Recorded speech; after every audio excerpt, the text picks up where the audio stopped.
para los que nos ven a través de Facebook y a través de YouTube. Le titulé a esta palabra el Evangelio y la santidad. ¿Amén?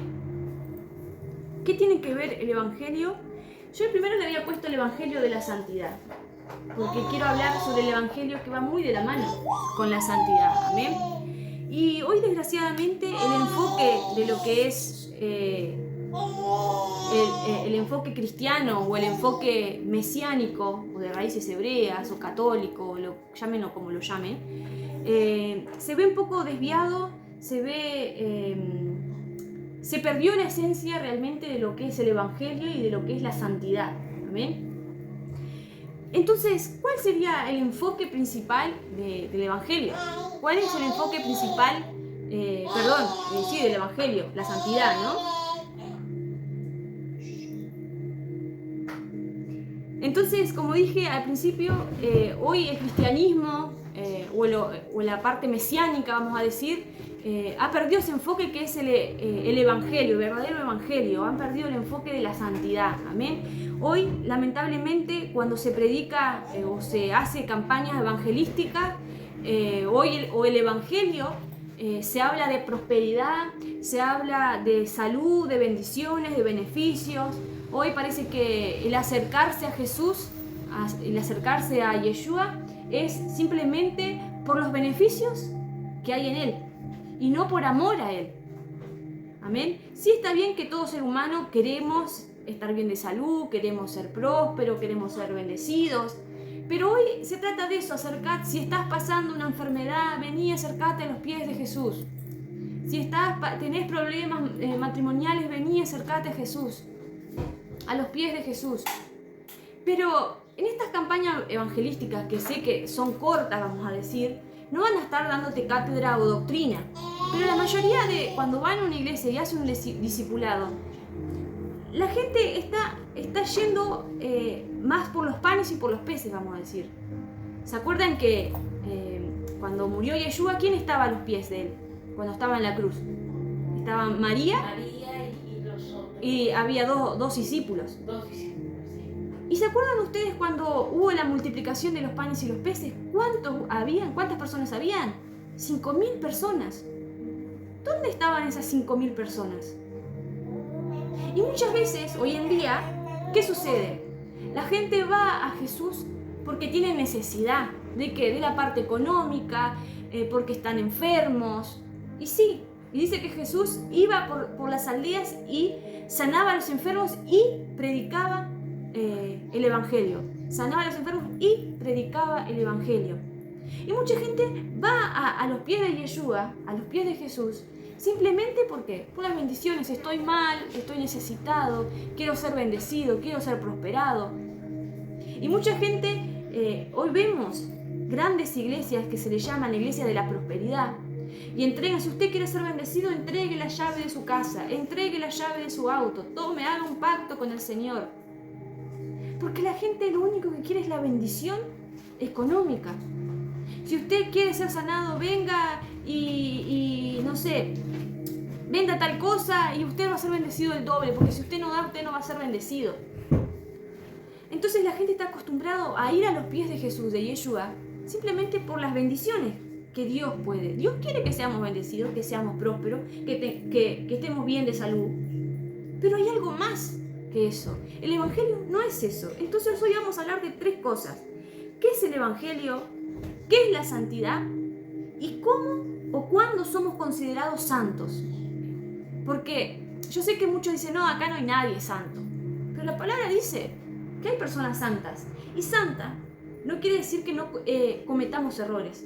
Las personas santas, que Dios llama santos en la Biblia, a los creyentes, no es una persona que no se equivoca, que vive en una nube y hace todo perfecto. No, una persona santa es la que busca la justicia. Ahora vamos a ir. Los santos son San Pedro y los santos católicos. Los santos católicos, sí.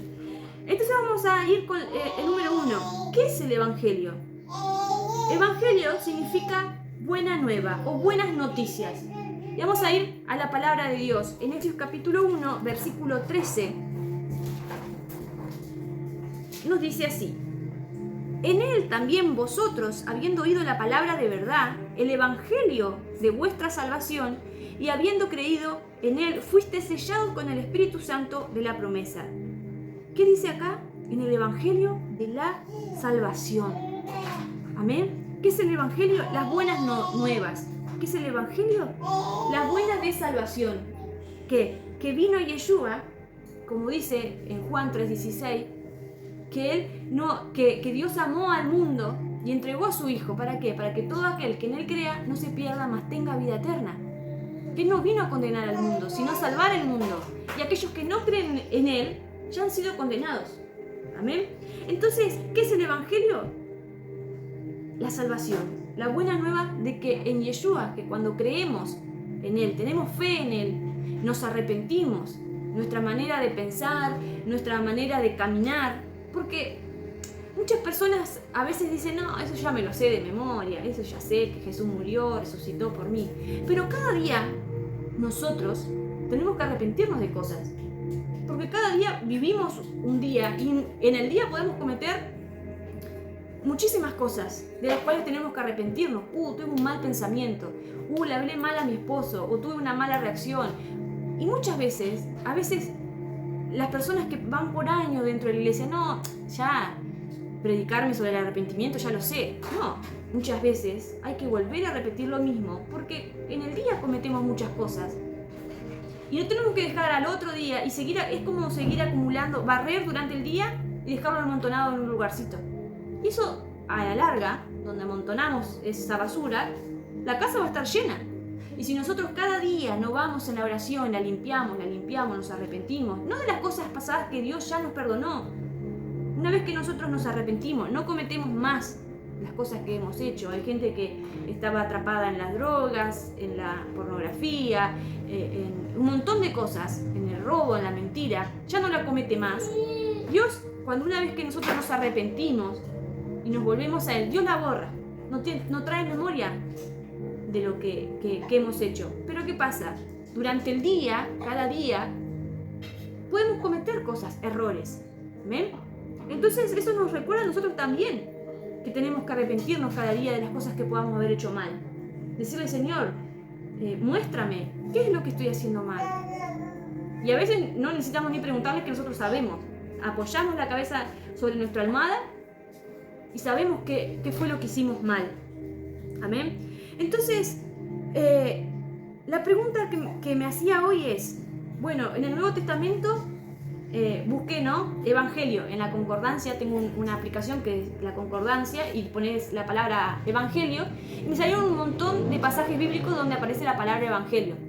Y todos hablaban de que Yeshua sanaba y predicaba el evangelio. Sanaba y predicaba el evangelio.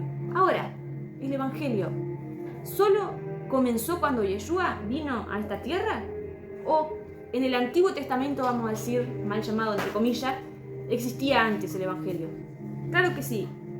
Según Hebreos capítulo 10, versículo 1, dice que porque la ley teniendo la sombra de los bienes venideros, no la imagen misma de las cosas. Vamos a leerlo hasta ahí, pero ahí está hablando de los sacrificios, de todas las cosas de la ley, de los sacrificios, que eran una sombra de las cosas que iban a venir. O sea, la ley completa, vamos a decir también. Todas las cosas que hoy leemos en el Antiguo Testamento eran una sombra de lo que iba a venir, de lo que iba a suceder. O sea, ¿y dónde está escrito que la salvación iba a llegar? ¿Dónde nos dice Ximena que Yeshua iba a venir? En Éxodo capítulo 4, lees versículo 13. Vamos a ver que la Biblia no es el Antiguo y el Nuevo por separado, separado el Nuevo. Éxodo capítulo 4, versículo 13 dice. Y él dijo, ay Señor, envía, te ruego, por medio del que debes enviar. Aquí nos está hablando de qué cosa. Cuando Dios llamó a Moisés, capítulo 4, versículo 13. Cuando Dios mandó a llamar a Moisés, Moisés le dijo, heme aquí, Señor. Bueno, ¿no? Pero cuando Dios le empezó a decir las cosas que tenía que hacer y liberar al pueblo de Israel por mano que estaba en mano de Faraón, Moisés dijo, ay Señor, envía al que debes enviar. A mí no, yo soy tardo para hablar. Envía al que debes de enviar.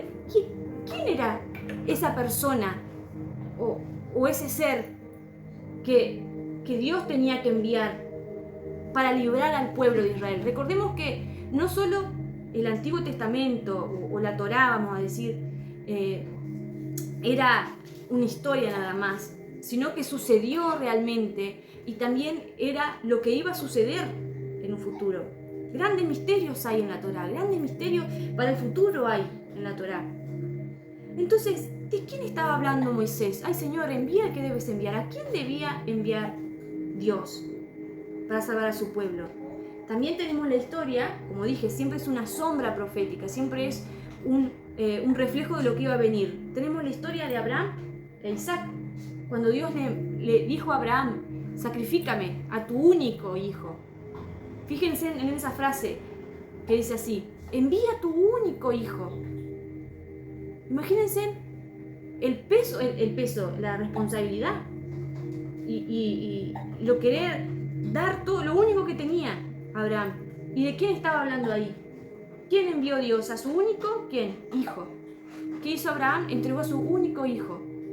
Cuando Dios vio la fe que quedó, obviamente que Dios sabía la fe de Abraham, pero todas esas cosas que quedaron registradas era para ¿qué? Para enseñarnos a nosotros sobre la fe, sobre lo que iba a suceder. Entonces, la buena nueva, y todos aquellos que conocen un poquito la historia de Abraham, con el sacrificio de Isaac que iba a hacer, nos habla de lo que iba a hacer Yeshua.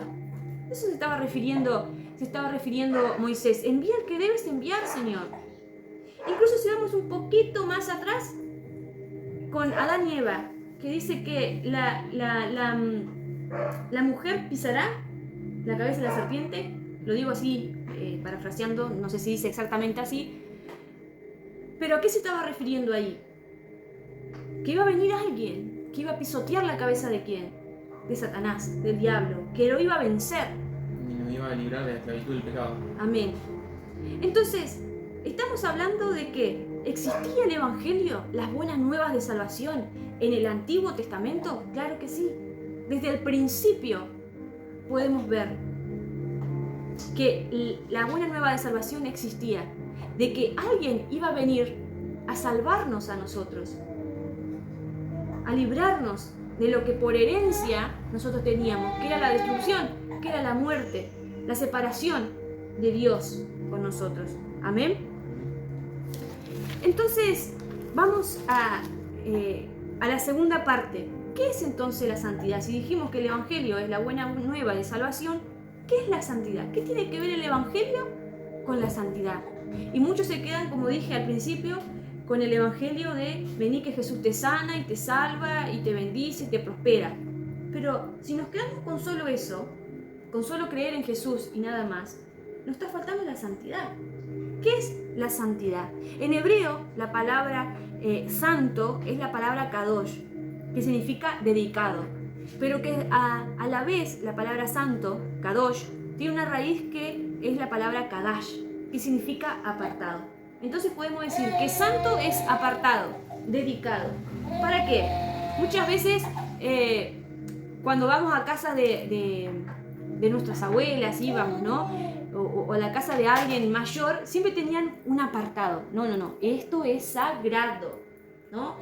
Tenían una lata de galletitas, cuando venían esas latas de galletitas, esto es sagrado para los domingos. Apartado tenía la abuela. No, esto es sagrado para la herencia de mis hijos, de mis nietos. Eso significa estar santo. Santo significa apartado, dedicado. Pero con relación a Dios, el estar apartado, Dios tiene algo apartado para sus hijos, para la gente, no solo para sus hijos, sino para todo el mundo.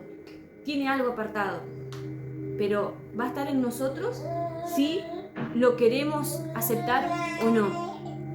Entonces, la santidad es algo que Dios tiene para las personas. ¿Y qué es eso? Vamos a ver que es todo lo contrario a lo que nos dice Mateo 7:23. Y ustedes me van a decir qué tiene que ver esto con la santidad. Mateo 7:23. Lee de 21. No todo el que me dice Señor, Señor entrará en el reino de los cielos, sino el que hace la voluntad de mi Padre que está en los cielos. Muchos me dirán en aquel día: Señor, Señor, ¿no profetizamos en tu nombre?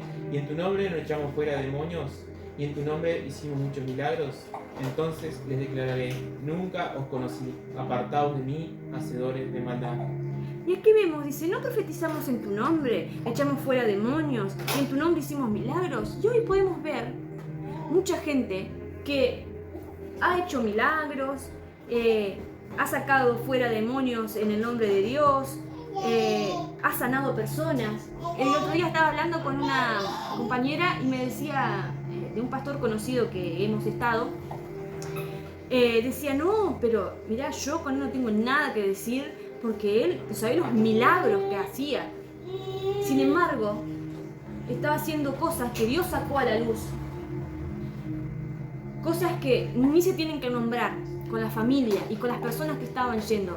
Pudo haber sacado demonios, pudo haber hecho milagros. Y fíjense que los hechiceros en Egipto, los de Faraón, también hacían los mismos milagros que Moisés. Entonces, que una persona sane, que una persona haga milagros, no quiere decir que esté bien con Dios. No, porque esta persona, yo aprendí muchísimo de Apocalipsis. El diablo se sabe la Biblia de memoria. Entonces, el echar fuera demonios, hacer milagros, el tener un montón de conocimiento de Dios, de la Biblia, no quiere decir que seamos salvos, que seamos lo que Dios quiere. Dice, apartados de mí, dice, nunca os conocí, apartados de mí, hacedores de maldad. En el original, hacedores de maldad es nomos, anomos, o sea, sin ley. Entonces podríamos decirlo así, apartados de mí, ustedes que no cumplen mi instrucción, sin ley, aquellos que no cumplen, apartados de mí. Porque, miren, hablando con esta misma persona que me decía, no, porque esta persona hizo muchos milagros y me ha enseñado mucho de Apocalipsis y un montón de cosas. Pero esta persona que me decía esto, me decía, no, porque eso, la ley era de antes, era de Moisés, y ahora Jesús. Y todos tienen ese mismo canto, hermanos. Todos tienen la misma respuesta. La misma excusa. ¿Pero por qué? Porque no se han detenido a leer la Biblia. Solo repiten lo que el pastor les dijo. No van a decir, bueno, ¿por qué? Yo pongo esta lógica, ¿no? Estas mismas personas que creen que Jesús es Dios, entonces, y creen que Dios es uno, entonces, si vos decís que Jesús es Dios, que Jesús es el mismo con el Padre, ¿cómo Él va a dar una cosa para antes y otra cosa para después? Como que se contradice. Dios no se equivoca, Dios sabe el futuro, sabe que las leyes que Él puso son por algo. Entonces, hoy todo lo demoniza, no sé si sería la palabra, todo es del diablo. No, eso era para antes. Cuando hablamos de santidad le preguntás a estas personas, le preguntás qué es la santidad y te dicen, no, la santidad es vestirse así, hacer esto, hacer lo otro, pero nada bíblico. Nada de lo que dicen es bíblico. Aquella persona es cristiana porque se viste de tal manera. Aquella persona es cristiana porque va todos los días a la iglesia. Y una persona cristiana, el diablo incluso puede estar adentro de la iglesia, hermanos. Y a veces se manifiesta y está. Y podemos ver cuántos pastores, cuántos líderes y obreros se endemonian ahí, se tiran y... No sé si la palabra se endemonian sería, perdón por mi... Se manifiestan. Y ustedes pueden decir, ¿cómo? Pero los pastores se están manifestando, están endemoniados. ¿Cómo es posible esto? Entonces, apartados de mí. ¿Por qué? Porque ellos dicen que la ley ya está abolida. Ya, esto es para antes, eso ya, ¿me entienden? Entonces Dios le dijo, apartaos de mí. Aunque ustedes quitaron los demonios en mi nombre, hicieron milagros, apartaos de mí porque ustedes no cumplen mi ley. Entonces, ¿qué es la santidad? Es estar apartados. Dios apartó, acá dice, apartaos de mí.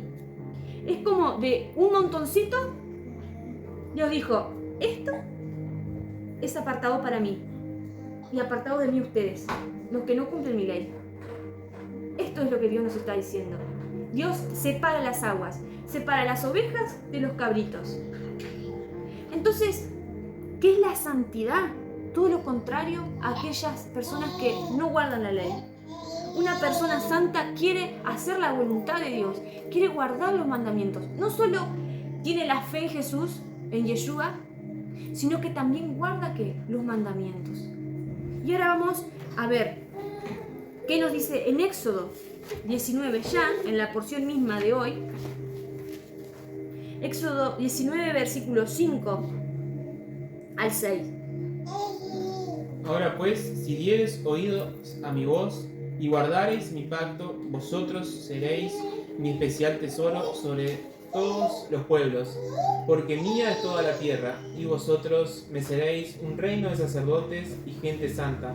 Estas son las palabras que diréis a los hijos de Israel. Amén. Dice, ¿cómo dice acá? Dice que serán un reino de sacerdotes y gente santa.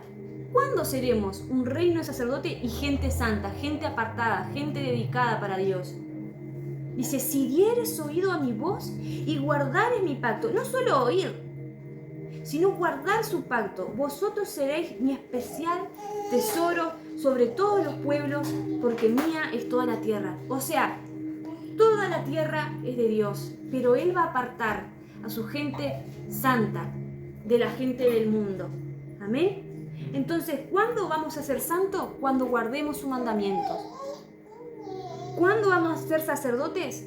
Cuando guardemos sus mandamientos. Dios quería que ellos fueran todos sacerdotes, porque ellos iban a ¿qué? Nos dicen en Apocalipsis, nos dicen en las profecías, que aquellas personas que guardan los mandamientos van a juzgar al mundo. Van a estar con Yeshua juzgando al mundo. Van a ser sus jueces, van a ser sus sacerdotes. ¿Qué decía delante de la frente del sacerdote? Santidad a Yahweh. O sea, una persona que estaba ¿qué? Apartada para Dios. ¿Y apartada quiere decir que estés en tu casa y no te juntes con nadie? No.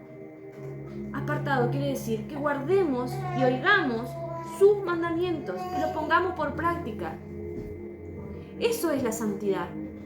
Y ahí viene de la mano cuando somos considerados santos o santificados. Cuando guardamos sus mandamientos, cuando tenemos la fe en Yeshua y guardamos sus mandamientos. Esta es la paciencia de ¿quién? De los santos, dice Apocalipsis. Creo que Apocalipsis 12, si no me equivoco. Esta es la paciencia de los santos.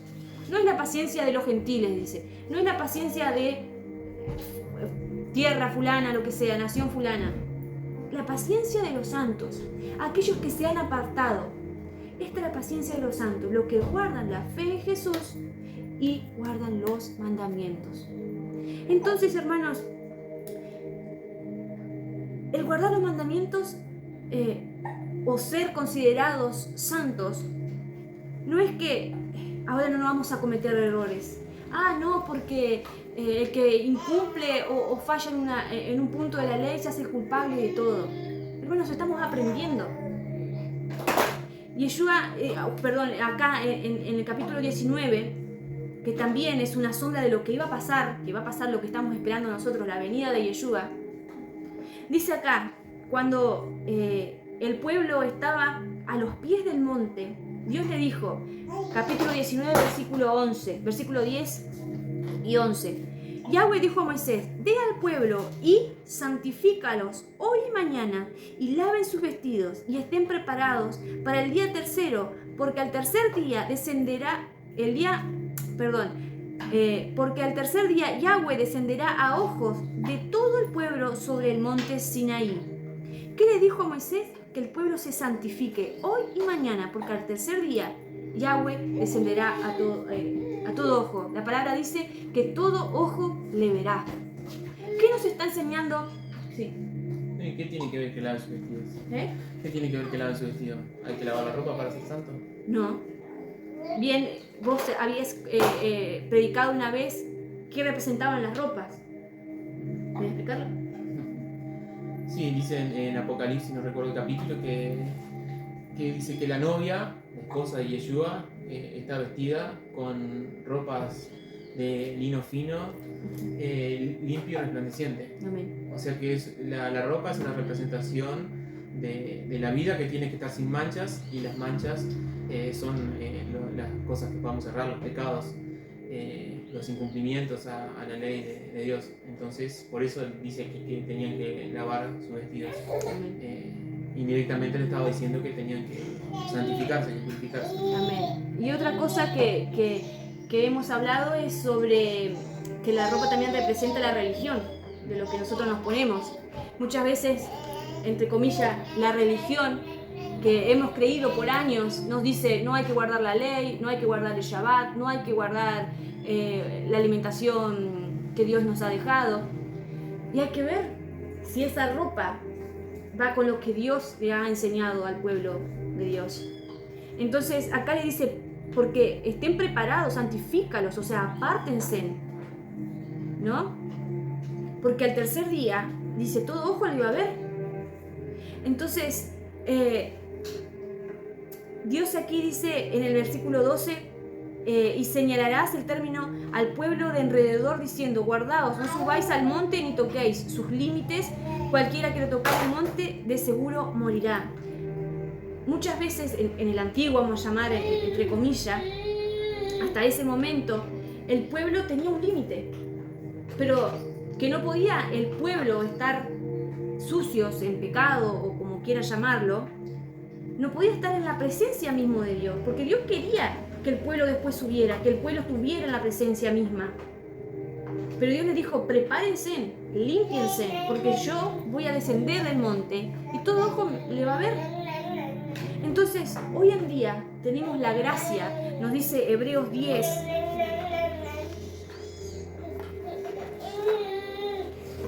Hebreos 10, capítulo 20, dice, por el nuevo camino y vivo que Él nos abrió a través del velo, quien Yeshua, esto es, de su carne, y teniendo un gran sacerdote sobre la casa de Dios, acerquémonos con un corazón sincero, en plena certidumbre de fe, purificados los corazones de mala conciencia y lavados los cuerpos con agua pura. O sea, en otro tiempo el pueblo no se podía acercar. Hebreos 10, 20. Hasta el 22. El pueblo de Israel no se podía acercar a la presencia de Dios. Pero ahora, acerquémonos con un corazón sincero. Dios le decía, prepárense, límpiense, porque yo voy a venir a ustedes. Dios nos está invitando que nos acerquemos ¿con qué? Con plena certidumbre de ¿qué? De fe. Purificados los corazones de mala conciencia y lavados los cuerpos con agua pura, que es su palabra. Entonces hoy Dios, por medio de su carne, ha hecho que ese velo, ha hecho que ese límite que Él había puesto en el antiguo, vamos a decir, en lo que era el monte, Dios, y lo que después se hizo con el velo, Dios lo quitó. ¿Para qué? Para que podamos acercarnos. Primero, el primer paso para acercarnos a Él es la fe en Él. Y el segundo paso es querer nosotros. ¿Qué cosa? Porque nosotros no vamos a tener ni siquiera intención de acercarnos si no creemos en Él.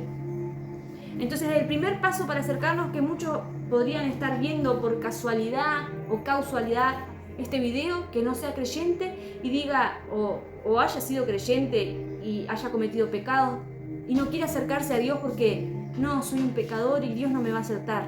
¿Dios te va a aceptar? Claro que sí. Dios sabe tu corazón, sabe que le fallaste y sabe que estás arrepentido. O sea, volvé a Él, vuelvan a sus brazos, vuelvan a sus caminos.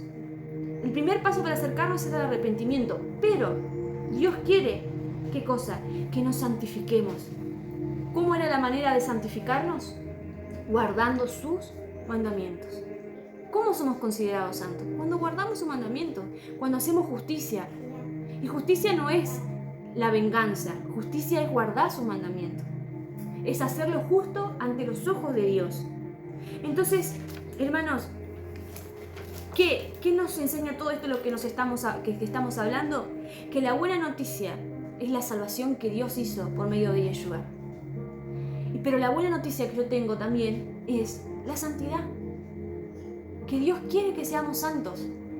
Que Dios quiere que nos acerquemos, que busquemos su santidad, que busquemos sus mandamientos, agradarle a Él. Amén. Y eso solo está en nuestra decisión, en nuestras manos. el acercarnos a Él por la fe, pero también está en querer guardar sus mandamientos. Dice que Dios no está en comunión con las tinieblas. Entonces, si nosotros nos santificamos, nosotros somos luz. Entonces la luz que es Dios y la luz que habita en nosotros, vamos a poder estar juntos. Si no, es imposible poder acercarnos como el pueblo de Israel. El pueblo de Israel vio lo que era y dice, no, háblanos vos, Moisés, porque... Y hoy muchas veces pasa eso. No se quieren acercar a Dios, no quieren la santidad a Dios, porque no quieren dejar cosas. Una de las tantas veces que cuando era más joven, sigo siendo joven, pero cuando tenía 18 años, me preguntaron si me quería bautizar. Y yo fui sincera. Dios sabía que yo no quería dejar cosas. Y quería ser sincera también con el pastor y con la congregación. Entonces le dije a la líder, no, yo no quiero dejar ciertas cosas. Y me cuesta dejar ciertas cosas. Entonces el día que yo me bautice realmente, quiero hacerlo porque tengo la convicción de que no quiero volver a eso. Entonces, hermanos, está en nuestra decisión el querer seguir avanzando, el querer seguir buscando la santidad cada día que Dios quiere para nuestras vidas. Y después de eso sí se va a ver reflejado en nuestro exterior. Pero la santidad es eso, hermano. Es guardar sus mandamientos. El Evangelio es la buena noticia de que sí hay personas santas, sí hay personas que son consideradas ante Dios, personas santas, justas, que guardan sus mandamientos. Y eso no quiere decir, repito, que no cometamos errores, porque en este mundo estamos aprendiendo. Y cuando venga Yeshua, si en algo nos estamos equivocando, en algo que estamos enseñando es equivocado, Dios no va a decir, mirá, Ximena, no era así. Pero yo vi tu corazón, yo vi tu intención de querer hacer el bien. Y con todas las fuerzas hiciste para mejorar, cumplir los mandamientos, los que conocías. Porque muchas veces por ahí desconocemos mandamientos. No lo sabemos todo. Pero Dios pesa los corazones, sabe la intención de cada uno. Así que los invito, hermanos, a que busquemos la santidad. Que no nos quedemos solo con el Evangelio de la prosperidad, de que Dios sana y te bendice. Sino que Él vino a salvarnos, Él vino a entregar sus mandamientos. Entonces ahí dice la palabra que seréis sacerdotes, un reino sacerdote y gente santa. Amén. Así que los invito a que piensen, ¿soy realmente un sacerdote? ¿Soy realmente gente santa apartada para Dios? ¿O simplemente estoy como lo que nos decía en Mateo? Ah, sí, profetizo, hablo en tu nombre, pero no guardo tu mandamiento, no quiero saber nada de la ley. Así que piensa y reflexiona sobre esta palabra. Amén. Shalom.